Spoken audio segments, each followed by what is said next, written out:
All right, Laura, thank you very much. 746. We've been talking about this for quite some time. Changes to the National Flood Insurance Program could cause premiums for a lot of folks to skyrocket.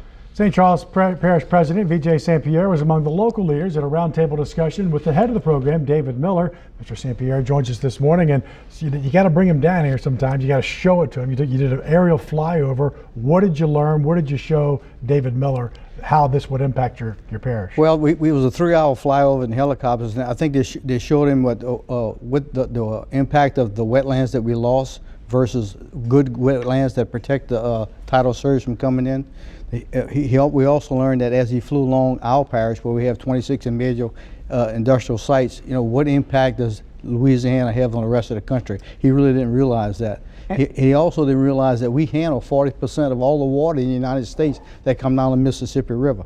And again, for those who don't know, one of the big problems with the new rules is the not grandfathering in people who followed all the rules, but then all of a sudden could see their flood insurance skyrocket because they're not up to the new standards, even though they built to the right standards at the time. That's correct, right. And during the flyover, we showed him the Bayou Gauche levee, the Sunset Drainage District levee, that's been there for over 90 years. The people in that area has never flooded. It was always in an X zone, and now under the Biggest Waters Act, because of the new law, those people are now be paying premiums up to $28,000.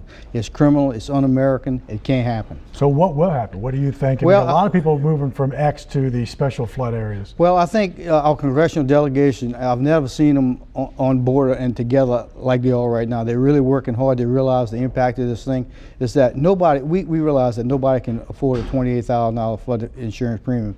I think by Congressman Cassidy and Senator Landrieu passing a bill to delay the implementation for a year, and Senator Vitter calling, challenging the President of the United States to sign an executive order delaying this implementation like he did the Obamacare Act. And we've got a graphic that shows some of the things you were talking about.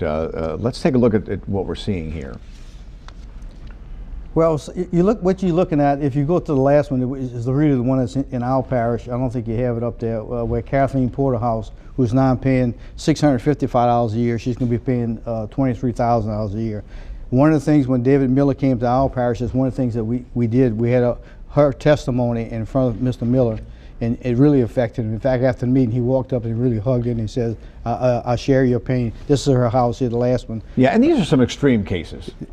No, this is typical cases in typical cases in the Bayou Gauche area, because they're below that baseline flood elevation. And so what you and other lawmakers and parish leaders are saying, I mean, this affects not just here in Louisiana, it's all across the country. I mean, we have flooding all down the Mississippi River, in Florida, all along the coast, the Gulf Coast, East Coast, West Coast, I mean, everywhere.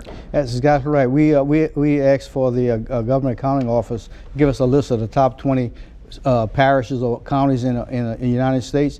Louisiana don't have one parish in the top 20. Florida has number 1. Number 2 is North Dakota. I had a call yesterday from Bloomberg, Connecticut. They just had their FEMA make a presentation down there. They want to know everything we know about the Biggest Waters Act, because they're being affected now. So I mean, all the way from the coast here to the coast of Maine. And you do think there's going to be some relief in this? I mean, it seems like a no-brainer that this just can't go on like this.